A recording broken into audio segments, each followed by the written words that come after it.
Assalamualaikum warahmatullahi wabarakatuh. Jadi ada bro yang minta penulis bahas ini ramai campur oli mesin motor dengan minyak goreng.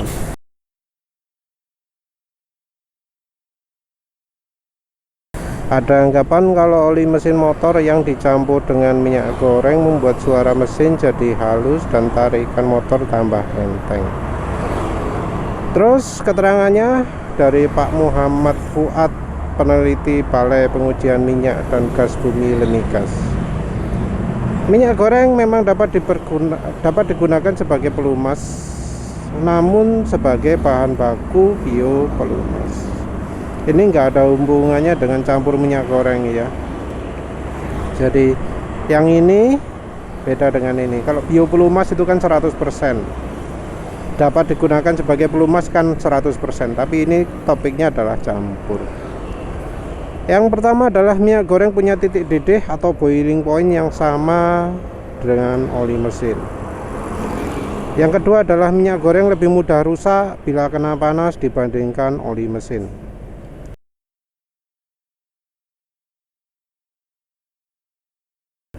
Kita bahas dua itu dulu ya. Cek kerepekannya disimpan, jalan lagi. Nah, dari dua itu titik didihnya sama dengan oli mesin, terus apa nih mau lebih cepat rusak kena panas daripada oli mesin ya. Itu ya apa yang ngomongnya ya, apa buktinya, mana buktinya gitu loh. Jadi penulis betulan berharap bahwa penulis bisa menemukan penelitiannya Pak Muhammad Fuad ini ya. Jadi penulis tadi nemu fotonya, cukup sepuh juga. Jadi kalau ada penelitiannya, penulis pingin tahu di mana penelitiannya, bagaimana cara menelitinya, merek minyak gorengnya apa, merek oli mesinnya apa.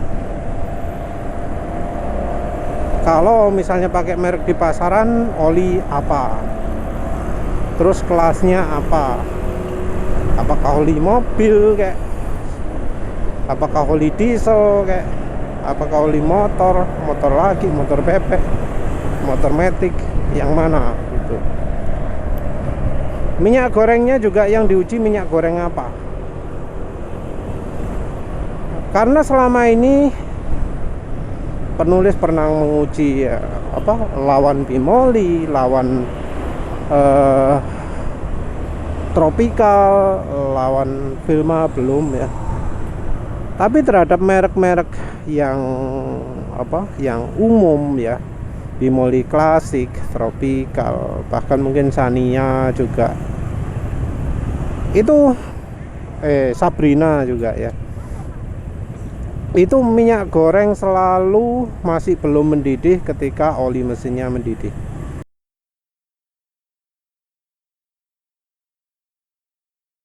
Jadi dia ngomong titik didih itu alasannya apa? Kalau nggak salah penulis tadi juga baca bahwa titik didihnya oli mesin itu antara 300 sampai 500. Titik didihnya minyak goreng itu 500.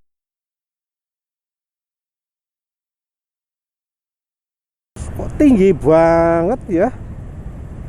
Kok tinggi sekali gitu loh. Karena perasaan penulis pakai kompor suhunya nggak panas-panas banget, pakai api yang termasuk paling kecil. Penulis juga pernah pakai termometer ya, suhu 260 derajat itu wes mepet mau mendidih ya. Dan kita lihat hasil uji cobanya dokter mobil, titik didihnya itu sekitar 300-an.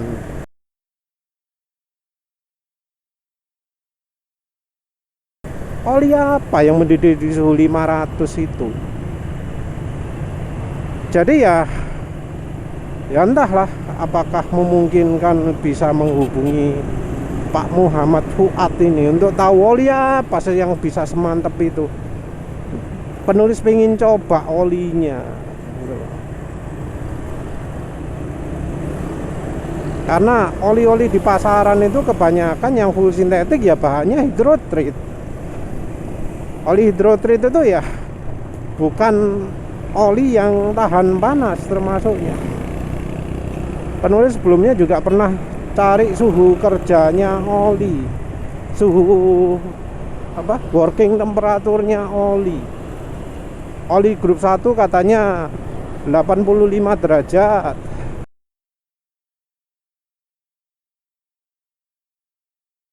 Oli grup 2 katanya 80 sampai 90 derajat. Oli grup 3 sampai 105 kalau nggak salah.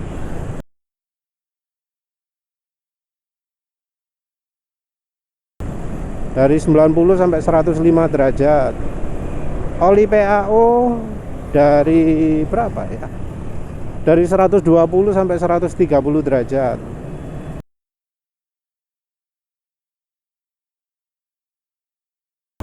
Itu working temperatur ya, artinya temperatur oli secara keseluruhan yang aman, yang enggak cepat rusak, dan ini bukan yang kena ruang bakar mesti nih. Tapi itu suhunya keterangannya seperti itu. Sudah penulis lakukan beberapa kali eksperimen ya dengan merek macam-macam. Oli mesinnya mendidih, minyak gorengnya belum. Itu termasuk oli-oli yang ya dikenal sintetik mewah seperti Amsoil, apa mana, oli Ravenol TSI yang 30% bau ya. Oli apa mana? Ya oli full sintetik yang lain-lain juga banyak. Dan terbukti bahwa oli mesin itu mendidih lebih dulu ketika dipanasi di tempat yang sama. Penulis juga pernah eksperimen pakai sendok untuk membuktikan mana dulu yang terbakar ya. Langsung penulis bakar pakai sendok. Olinya Eneos molybdenum. Sengaja pilih itu karena rupanya dari grup oli rekomendasinya yang seperti itu, ya wis, Eneos molybdenum. Tak coba pakai, bandingkan minyak goreng, dan ternyata adalah oli mesinnya Eneos molybdenumnya terbakar lebih dulu.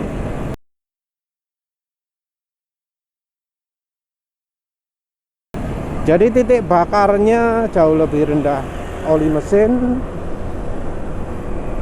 Terus titik didihnya lebih rendah oli mesin. Oli mesin yang terbakar lebih dulu, oli mesin yang mendadak yang mendidih lebih dulu. Alah. Terus berikutnya adalah soal rusak. Klaimnya adalah minyak goreng itu rusak lebih dulu.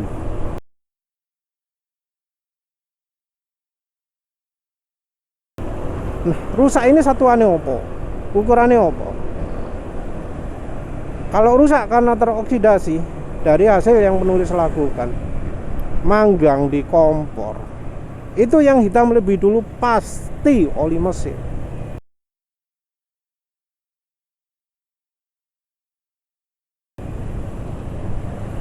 Ketika oli-oli mesin yang penulis ujikan itu sudah kosong semua, hitam semua, sudah menguap, minyak gorengnya masih utuh.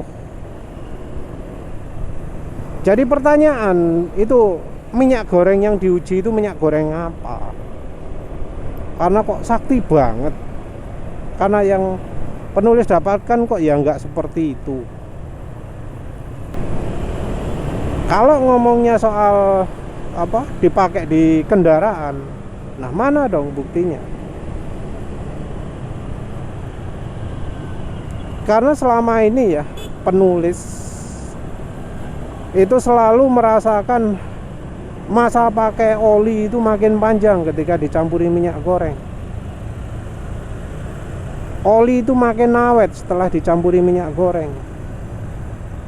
Kalau mulai dari oli baru ya, antara pakai minyak goreng dan tidak, itu bisa selisih 50% atau sampai 2 kali ya, sampai 100% bertambah masa pakai olinya. Jadi ya Mesran SE40 tanpa minyak goreng mungkin penulis pakai sampai 600-800 yes. Tanpa minyak goreng, tanpa apa-apa. Tapi kalau pakai minyak goreng ya 20% Vilma, 30% Vilma atau KCO, penulis berani pakai sampai 2000 km. Tapi ya biasanya penulis nggak sampai 2000 km ya. Dan itu bukan karena olinya sudah waktunya diganti, tapi karena dari pemirsa pada jengkel semua. Kapan ganti oli nih? Kapan ganti oli nih? Cek suwi ini gak mau review oli. Jadi karena banyak yang minta review oli ya, penulis ganti olinya lebih cepat. Tapi kalau tanpa request seperti itu ya mungkin sampai 2000 km lebih bisa. Ini tentu acuannya motor penulis yang fuel dilution parah. Nah kalau di motor sehat ya, motor sehat itu anggap aja Mesran SE40 itu bisa 4000-5000 km. Dan penulis sudah buktikan kalau campur minyak goreng bisa kok sampai 10.000. Yang Next 2 barusan itu kan angkanya indikasinya 8.000, tapi itu karena spedone pernah mati mbuh pirang kilo. Jadi kemungkinan sudah sampai 10.000 ketika oli Next 2 itu penulis train. Walau ya harus penulis akui itu termasuk telat, termasuk kebablasan.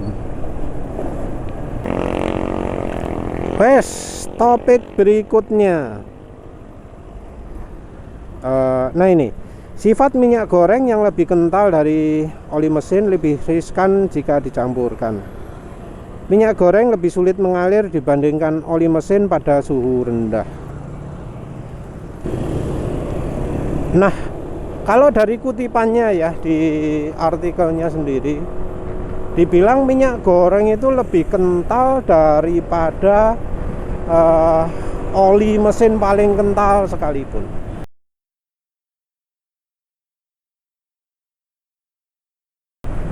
Oli mesin paling kental itu berapa sih? SAE 70, SAE 60 atau 25W60 itu yang kental yang ada di pasar dunia ya. Kalau pasar lokal yang 20W50. Katanya minyak goreng lebih kental dari yang itu.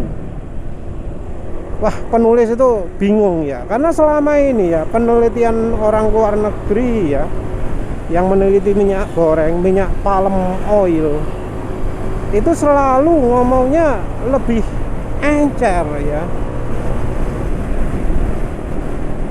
Kinematic viscosity-nya selalu lebih rendah daripada oli mesin.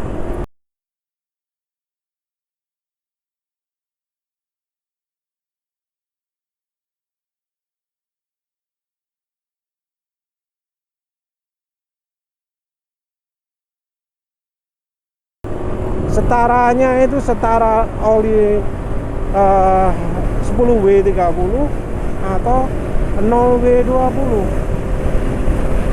Jadi olinya benar-benar encer. Minyak goreng itu benar-benar encer. Viscosity indexnya yang tinggi. Jadi viscosity indexnya 180 tapi raw gitu ya. Nah, dari mana ada minyak goreng yang kental gitu ya? Jadi penulis itu penasaran minyak goreng merek apa gitu loh. Karena dari dulu, dari awal-awal penulis pakai minyak goreng, satu yang jadi keluhan penulis itu adalah karena minyak goreng itu encer. Penulis itu pingin dapat minyak goreng yang kental itu. Pakai minyak goreng tapi kental, wah pingin banget itu. Jadi ya penulis sangat-sangat berharap itu Pak Fuad itu pakai minyak goreng merek apa bisa kental itu. Minyak goreng loh ya. Karena yang penulis tahu minyak nabati yang kental dan mungkin satu-satunya itu adalah castor oil atau minyak jarak. Nah itu kental. Kekentalannya kira-kira setara dengan, ya kalau lihat spesifikasinya oli samping yang campurannya castor oil itu kan setara SAE 50 kan, kental olinya. Penulis sempat kepikiran pengen nyoba castor oil, tapi penulis takut karena efek samping penggunaan castor oil di mesin, di oli mesin adalah oli bisa menggumpal, apalagi waktu kena dingin bisa misah. Terus kalau reaksi dengan bensin bisa membentuk gam, jadi bakal mengeras ya, jadi kayak lem, bikin piston macet. Jadi ya penulis takut ngejim motore kalau pakai minyak castor oil, minyak jarak itu. Ya silahkan kalau ada nekat, tapi kalau penulis sama sekali nggak rekomendasi castor oil, walau kental ya. Itu kental oli ini. Untuk pemakaian motor 2 tak aja nggak boleh loh dipakai tangki terpisah. Bolehnya itu yang premix dicampur langsung bensin. Itu padahal produk yang sudah dicampuri PAG. Dan sayangnya PAG itu nggak kompatibel dengan mineral ya. Nggak kompatibel. Jadi PAG itu nggak bisa nyampur ke mineral. Nah ada kemungkinan castor oil juga nggak bisa nyampur oli. Kalau nggak bisa nyampur ya nggak percuma.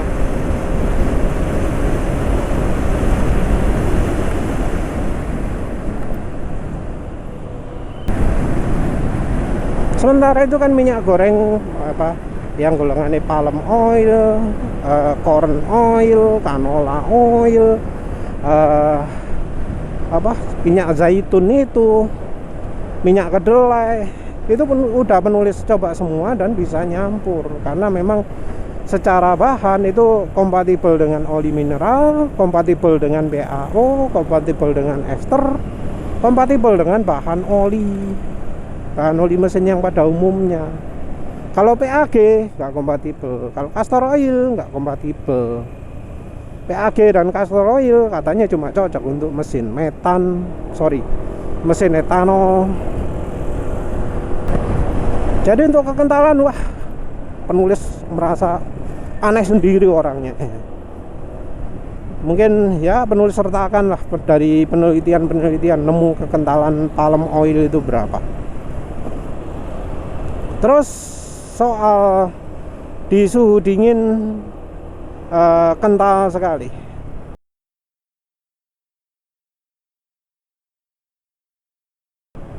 Nah ini suhu dingin berapa? Kalau sampai dingin sekali memang minyak goreng itu tidak bisa mengalir. Tapi itu yang mana? Yang mana dulu? Kalau itu palm oil, iya memang palm oil itu cenderung mudah beku. Sebelum 0 derajat sudah beku duluan, sudah sulit mengalir. Minyak kelapa apalagi sebelum 10 derajat mungkin sudah nggak bisa mengalir. Tapi kalau ngomongnya minyak jagung, minyak canola, minyak zaitun, itu ya beda lagi. Minyak canola, minyak zaitun, minyak jagung, minyak kedelai itu nggak beku di suhu 0 derajat.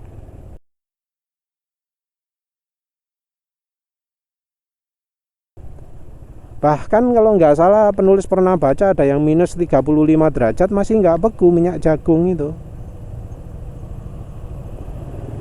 Jadi kalau acuannya Indonesia mau dipakai di mana.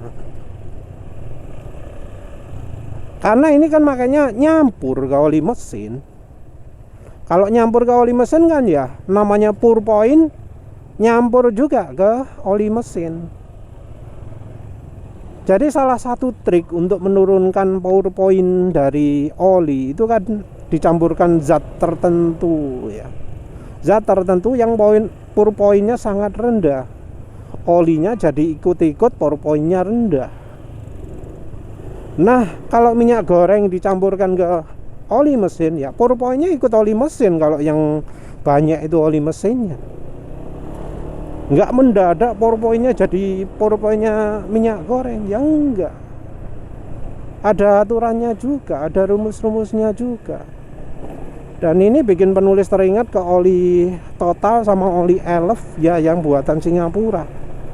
Kalau kalau mau dituang ke motor itu kan olinya jadi kayak ada serbuk-serbuknya. Nah itu bisa jadi merupakan zat yang pour point-nya tinggi dan dicampurkan ke oli. Nah oli Total, oli Elf saja pakai gitu bisa, kenapa kita pakai minyak goreng yang ya di suhu ruangan itu cair kok nggak bisa? Ya bisa dong.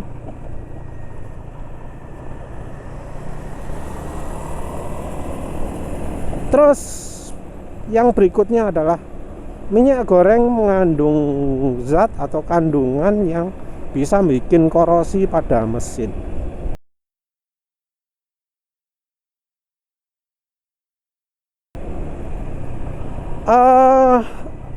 Apa ya? Kok rasanya aneh gitu loh. Karena ya selama ini orang-orang yang pakai campuran minyak goreng atau 100% minyak goreng bersih mesinnya, gak ono korosi. Terus korosi macam apa yang dimaksud? Zat apa yang dimaksud? Mungkin ada yang kayak eksperimental itu ngomong, wah minyak goreng itu asam sifatnya, oli mesin tidak, gitu ya. Penulis sudah pernah melakukan uji pH, uji keasaman, dan hasilnya adalah minyak goreng itu netral.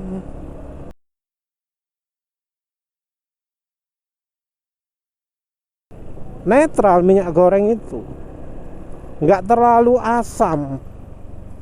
Dengan air aki pun lebih asam air aki ya, air aki yang botol biru gitu. Dengan oli mesin aja ya kayaknya sama, kayak bisa dibedakan kalau pakai kertas pH meter gitu. Jadi yang bikin korosi apa?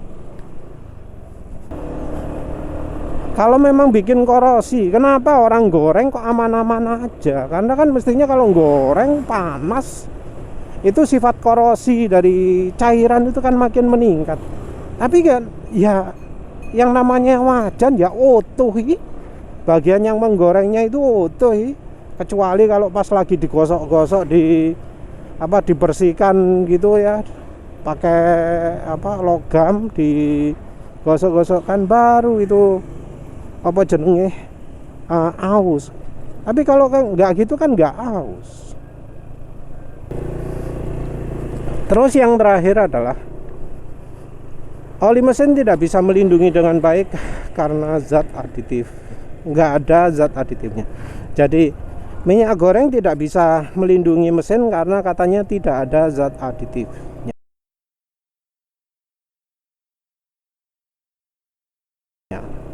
Nah, kan kita pakainya dicampur, nggak dipakai 100%. Jadi ya aditifnya ya masih tetap ada. Lagi pula ya, kebanyakan oli-oli yang penulis coba itu aditifnya kurang. Terutama oli-oli yang harganya kurang dari 200.000. Terutama yang buatan lokal yang kurang dari 200.000.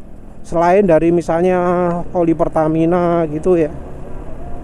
Bahkan untuk oli diesel pun banyak yang aditifnya kurang. Terutama merek-merek yang nggak jelas. Bahkan Yamaha, Eneos pun penulis nilai aditifnya kurang. Kayak apalagi MPX. Federal pun penulis anggap aditif kurang. Jadi ngomong minyak goreng nggak bagus karena nggak ada aditif, ya tinggal tambah aditif toh. Tapi ya pastinya orang migasnya nggak akan membagikan caranya nambah aditif gimana. Rasanya kok seperti itu ya. Jadi ya omongan itu penulis nunggu bukti. Ini bukti nih. Kalau dibilang minyak goreng itu sangat kental, mana? Penulis itu pingin minyak goreng kental, butuh banget. Kalau ada beneran langsung tak gawe. Penulis juga pernah pakai oli yang bahannya CPO ya, crude palm oil, encer 10W40, saya kurang kental. Ya wes lah, itu saja. Terima kasih sudah menonton. Assalamualaikum warahmatullahi wabarakatuh.